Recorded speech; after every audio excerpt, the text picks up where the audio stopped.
Hello po mga kababayan, mga minamahal. Hello po sa inyong lahat. Isang magandang umaga po sa inyong lahat. Ngayon po ay 28 ng Nobyembre 2025 anyo at ang oras po ngayon dito sa Los Angeles, California ay alas 6:23 ng umaga. Araw po ngayon ng Biyernes. At nais ko po mag-vlog mga kababayan, mga minamahal, patungkol po dito kay Robin Hood Padilla. Opo. Ang title ko po ngayon ay The Gilly of Robin Padilla Must Stop and He Must Be Held Accountable. Ayan po yan po ang title ko. Kailangan maging accountable siya diyan sa pinagsasasabi niya. Ay ako hindi ko naman iniintindi yung mga yung mga pinagsasasabi niya kasi sa umpisa pa lang alam ko na na iba ang balak niya. Kaya nga tinawag ko po na gilly. Ang gilly ay ang ibig sabihin ng gilly ay clever siya, madikit na pero may ibang balak. Yan, cunning, dishonest, deceitful, or treachery behavior. Yan po. Yan po ang description ko doon sa ginagawa ngayon ni Robin Hood Padilla. Ay ano ba yung ginawa niya? Ay nagparinig po siya ng audio, sound ng boses ng babae. Ngayon, tinatanong niya kung yun ba ay si Claire Castro, si Yossi Claire Castro o hindi. O kaya totoo ba yung sinasabi doon? Yan po, ganyan po, ganyan po sila gumawa ng mga propaganda. Ay kung siya ay senador na kung saan ay mayroon siyang budget para sa ganyan o mayroon siyang mga tauhan para mag-research dyan sa ganyan o mga advisor, ay bakit hindi niya siguraduhin bago niya ipalabas yan? Hindi ba? Dapat sigurado siya na totoo yung pinaparinig niya. Audio lang po audio. Sa Senado pa na kailangan daw mapakinggan at bahala na raw ang tao mag-decide kung totoo o hindi. Ay di kalukuhan lang yan, hindi ba? Ay ikaw nga hindi mo ba madesisyonan kung totoo yan o hindi At nasasayang po ang resources ng Senado. Opo. Ay hindi mo sigurado Dapat kung magsalita ka dyan, kailangan sigurado mo. Senador ka Yun nga ang sinasabi ko, may mga researcher kayo Dapat ipa-research mo muna. Pero ako po, nung napakinggan ko yan, hindi ko na pinatapos Alam ko na propaganda lang yan para lituhin ang mga tao. Alam nyo po, kung ang isang propagandist, pero hindi propagandist yan. Yan si Juan. Sumusunod lang siya sa utos, Hindi ganyan. O hindi ganyan ang mga propagandist. Kung hindi makuha nung propagandist yung tao, at least ang gusto ng propagandist, malilito yung tao, nililito. At ganyan nga ang ginagawa ni Robin Hood Padilla. Ang tawag dyan ng iba, yung matatanda sa amin, ginagawang lugaw ang kaisipan ng tao. Nilulugaw ang kaisipan ng tao. Yan po Kasi ang sabi niya, bahala na kayo mag-decide kung totoo man o hindi. Sabi niya adi nililito o nilulugaw o kaya ma-divert ang issue. Ganun po ang ginagawa niya. Ngayon ay mayroon na po tayong pagbabasihan dyan na nangyari noong kapanahonan ni Duterte na ginamit nila ang lower house, yung Kongreso, yung mga House of Representative, gusto nilang ipalabas yung 6 video daw ni De Lima at gusto nilang isaksak sa kaisipan ng mga tao na si De Lima na yun. Ganun po ang propaganda. Pero nga, nung napanood ko yun, kasi nasa YouTube muna yan nasa YouTube. Ngayon, sabi ko, kung ipalabas ito kako sa Senado o ipalabas doon sa Kongreso, aapurbahan ng House of Representative. Totoo po ito Lahat po ng mga pangyayari dyan sa bansa natin, dyan sa Pilipinas, minimeditate ko po yan. At ang nameditate ko dyan, kung inapurbahan yung ng Senado, baka mawasak ang gobyerno. Sabi ko, baka sakupin tayo. O baka, hindi ko alam kung may malagim na mangyayari. Yun ang iniisip ko. Mabuti hindi nila pinalabas. Pero gusto nilang ipalabas. Ngayon, sa research ko doon, nakita ko doon sa YouTube, ang sabi niya, galing ng porno site yan, sabi niya. Ngayon, sa katunayan kanya, hindi nila tinanggal yung watermark dyan. At, totoo nga, nung tinignan ko, may watermark. At hindi nila kayang tanggalin yan, yung watermark na yan. Doon, nakipagtalo na ako sa mga yung mga vlogger ni Duterte sa YouTube o kaya doon sa dyaryo, doon sa comment section ng Philippine Daily Inquirer. Ngayon, balikan natin ito si Robin Hood Padilla. Hindi pa nadala. Hindi ba? Hindi pa siya nadala. Bakit ginagamit niya ang sarili niya para gumawa ng ganyan? Hindi ba niya nakikita ang nangyayari ngayon kay Harry Roque? Na kung saan ay because of idle word na ginamit ni Harry Roque nung birthday wish niya kay De Lima. Nung nag-birthday si De Lima, ang sabi niya, ang wish ko kanya ay mabulok na si De Lima sa bilangguan. Idle word po yan. Ngayon pinagbabayaran niya. Hindi ba? Ayan po, ito ngayon si Robin Hood Padilla. Ang kalaban niya ay si Jose Claire Castro, hindi ba? Gumagawa siya ng ganyan. Hindi ba? Delikado po yan. At palagay ko ay sa bagay hindi natin masisi si Robin Hood Padilla. Hindi natin siya masisi. Kasi naging senador lang yan dahil kay Duterte. Dinaya lang po nila yan. Kaya siya ang number 1 o nanalo yan. Kaya nga, ang nilalakad ko dito ay sa susunod dapat manual na ang counting. Manual counting sa precinct level. Opo. Ngayon kung may record na, may mga witness na, pwede nang ipadala by electronic file. Pwede na. Yung precinct level, pwede na. Basta may record na yung mga tao o yung mga watcher o yung mga election officers na naka-assign doon. Mahirap na nilang baguhin. Kasi napipicturan na yan o may mga record na yan Pero kung ang bumibilang lang ay ang vote counting machine, hindi na ako naniniwala. Hindi na ako maniniwala dyan.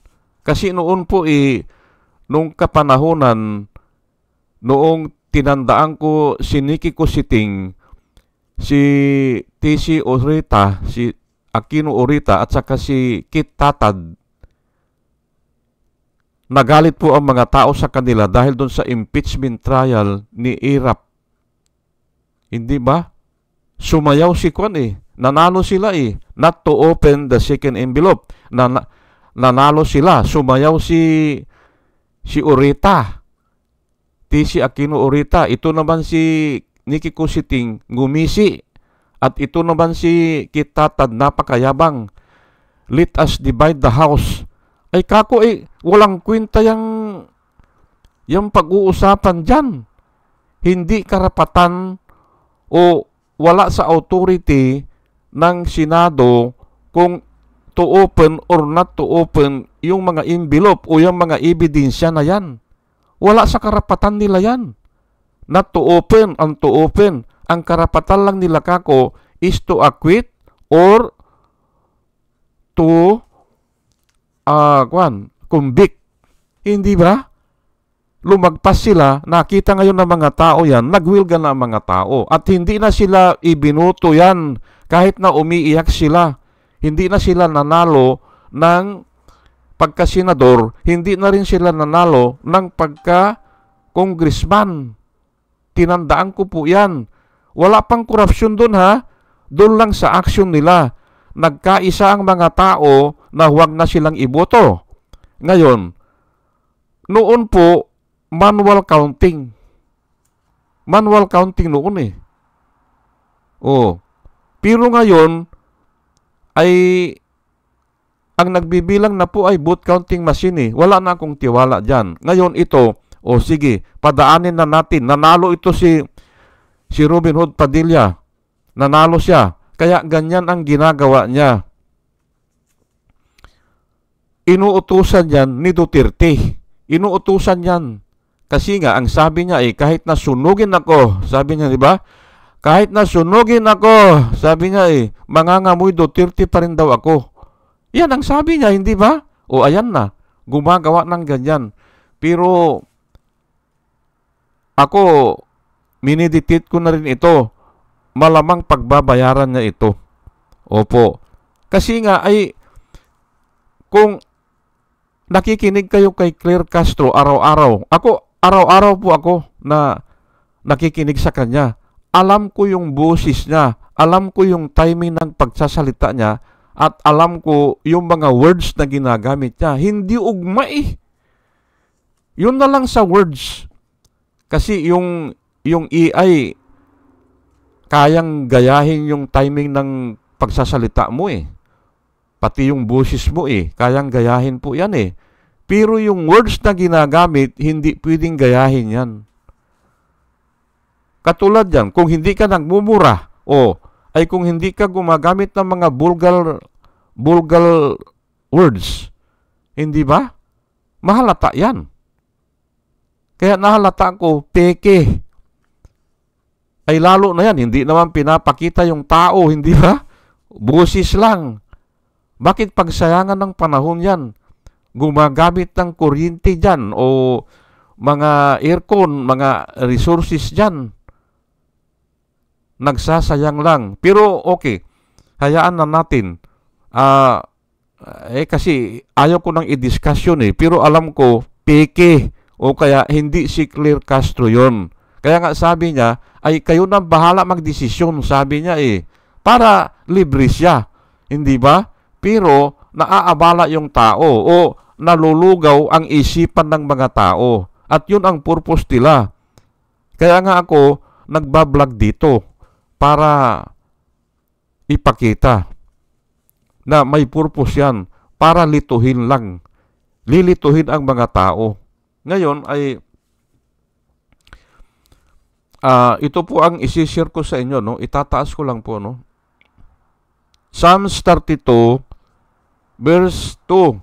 Blessed is the man to whom the Lord does not impute iniquity, and whose spirit there is no deceit. Bakit ko po kinuha ito? Ito whose spirit there is no deceit. Ay puro deceit po ito Itong ginagawa ni Robin Hood Padilla Hindi ba? nililito niya ang mga tao. Yung pagkasalita niya, may halong yan. Yun na nga, yung definition ko ay yung gili ay deceit po yan eh. O clever, o dishonest, o treachery. Pero yan deceit. Ano?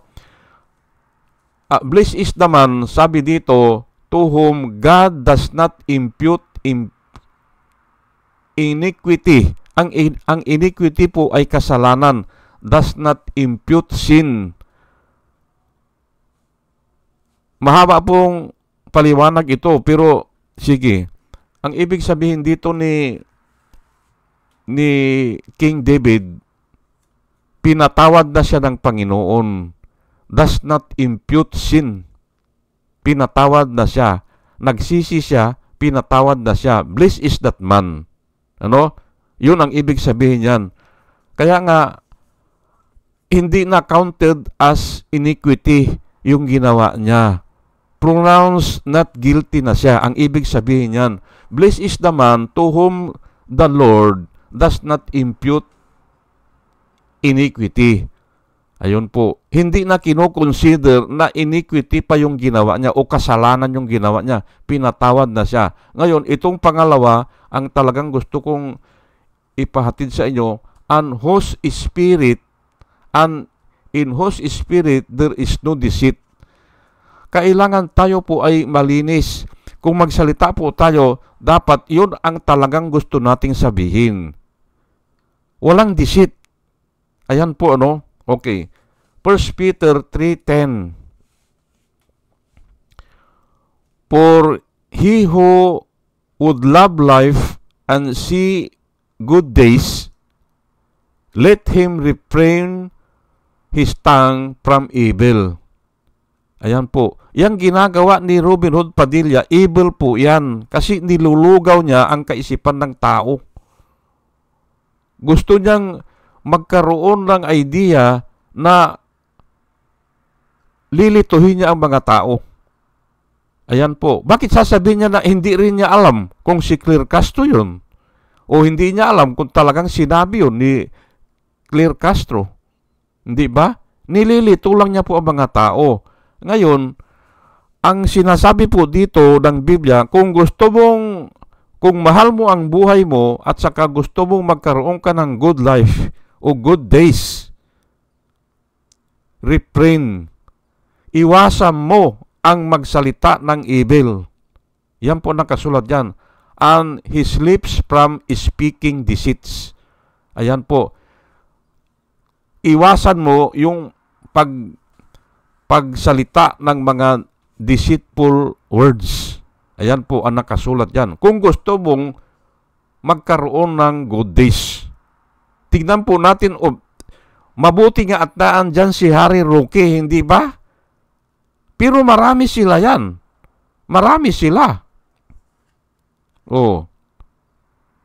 Na puro deceit noon ang ginawa nila kay Dilima.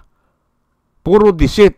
Pero nakita ko na isa-isa ay unti-unti silang napaparusahan. Unti-unti po yan. At ito na nga ngayon, ang number 1 ngayon ay si Harry Roque. Hindi siya makakalusot dyan. Kasi nga ay idle word yung ginamit niya kay Dilima eh. Walang kwenta eh, hindi ba? Pero sinabi niya ay problema niya. Ganon din si Alvarez, hindi ba? Sino ba yun? Pantaleon Alvarez ba yun? Yung congressman dyan sa Mindanao na naging speaker. Ngayon, yung anak naman niya ang nagsuplong, hindi ba? Isinuplong siya ng sarili niyang anak, panganay niya ata, lalaki pa, na pinagpagawa ng mansion, yung kabit niya, doon sa over the hilltop. Aywan ko, 22 hectares ata yun, binakuran, kabundukan, hindi ba? Ay bakod lang yan eh, milyon na yan eh. Bakod lang, ay yung bahay pa, ay yung kalsada, hindi ba? Ayan po eh, ibinuko siya ng sarili niyang anak. At iniisip ko, yun ang kabayaran sa kanya. Sinisiraan nila noon si Dilima eh. Ay mas masakit yan sa kanya Sarili niyang anak eh. At totoo. Mahirap niyang takasan yan kung talagang sisinuhin siya dyan. Congressman siya. Nagpagawa siya ng kalsada, hindi ba? Papunta dun sa mansion over the hilltop, hindi ba? Ayan, hindi ba? Nagreklamo yung anak niya kasi nga ay baka napapabayaan niya eh. Iyan nga ang sinasabi ko. Yung sexual immorality po, pati sa decision making, ang decision making po ang number one na apektado dyan. Imbis na hindi ka magnanakaw ka na. Imbis na aarugain mo yung mga anak mo, hindi na. Kaya nga apektado po sa decision making. Pero nga ang sinasabi ko dito, nagnanakaw po talaga kasi nga ibabahay niya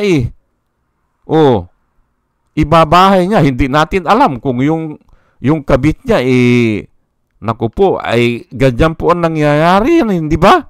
Kasi lalo na kung may edad na, yung si congressman, hindi na makagulapay yan, palyado na yan, ay baka maghanap din yung ibinabahay niya. Kahit na hardinero o kaya driver kahit na bodyguard, hindi ba? Baka binibigyan naman niya ng pira yun. Ayan po Kasi nga cycle po yan Dahil lang sa sexual immorality. Ayan po. Mabuti at na-discuss ko dito ng ganyan, apektado po, okay. Ang sinabi po dito ay, he who love life and see good days, let him refrain his tongue from evil and his lips from speaking deceit. Yan po. Maliwanag po yan, Ngayon, 1 Peter, si Pedro po ang sumulat nito, yung apostolis ni Jesus Christ. 1 Peter chapter 2, verse 22, he committed no sin. Sino po ito? Si Jesus Christ, He committed no sin and no deceit was found in his mouth. Walang deceit. No deceit was found in his mouth. At yun ngayon ang tutularan natin. Binigyan niya tayo ng example at ito, parating sinusulat po ito sa sa 4 na gospel, Plus pa ito si Peter nagsalita at si Paul, marami ring sinabi ng ganito na Jesus Christ did not commit any sin and no deceit was found in his mouth. Yun ang tularan natin. Yun ang example natin. Ngayon, kung tutularan natin yan, hindi tayo sakop ng batas. The law has no effect to a righteous man. Hindi ba? Kung hindi ka naman nagsalita ng deceit, paano ka ididemanda? Kung hindi ka naman nangalo niya, hindi ka sakop ng batas. The law has no effect to a righteous man. Ayan po, kung tutularan natin. Kaya nga, ang solusyon po sa ating problema ngayon, hindi yun sa paggawa ng batas o hindi dahil kulang ang batas. Hindi po. Ang solusyon po ay kailangan manampalataya tayo kay Jesus Christ o maniwala tayo dun sa ginawa niya o gayahin natin yung ginawa niya. Yun po ang solusyon. Hindi po sa paggawa ng batas. Kahapon nga, diniscuss ko hiniwalay nila yung pira ng personal at saka pira ng kumpanya. At yun ang sinabi nila na nagdonate si Lubiano ng pira as personal, hindi ba? Personal na pira na. Ayun na nga lulusutan nila talagang batas Paano personal man yan na nung naggawa siya ng kumpanya kako, ay ang ginamit niya ay personal money. Ay ngayon, bakit ihiwalay mo na? Parehas lang yan. Siya ang may kumpanya o kasuso sa kumpanya, hindi mo pwedeng ihiwalay yan, yung personal money niya. Pero ginagawa nga ng paraan ng abogado para yung batas hindi maging effective. Ayan po, hindi ba? personal man ang ginamit niya. O hindi siya pwedeng kasuhan yan kasi nga ang nakasulat ay yung kontraktor. O, ang sagot ko nga doon paano mong ikukulong yung entity na construction? Ano ba yung construction nila? Ano ba yun? Yung construction company, paano mong ikukulong yun? Kasi nga, hiniwalay na nila ngayon Iba ang personal at saka iba ang, kontraktor.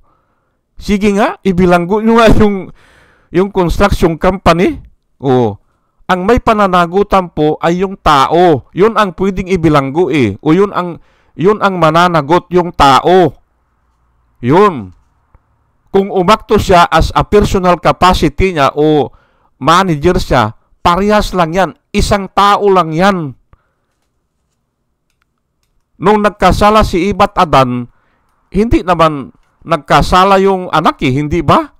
Pero kasama siya. Kasi naandun siya sa balakang we were in Adam when he sinned. So, the sin was passed to all men. At yun nga, yung death reigned to all men. Yung kamatayan, hindi ba? Kamatayan ng tao, pumasok. Hindi ba? Ayun po Paano mong ihihiwalay? Pwede bang sabihin na, hindi, personal niya yun Hindi po ganun ang Panginoon. Hindi ba? Pero ngayon, hinihiwalay nila. Ayan po ang batas Di ba? Pero palagay ko, maraming magkukumprin dyan. Hindi papayagan yan. Ang sinabi ko lang dito ay Jesus Christ did not sin and no deceit was found in His mouth. Yun po ang tularan natin. Okay? Ngayon, Ephesians 4:25, so stop telling lies. Ayan po let us tell our neighbors the truth. Kung ano yung totoo, yun ang sabihin natin. Huwag natin i-discuss niya. Kayo nang bahala kung totoo ito o hindi.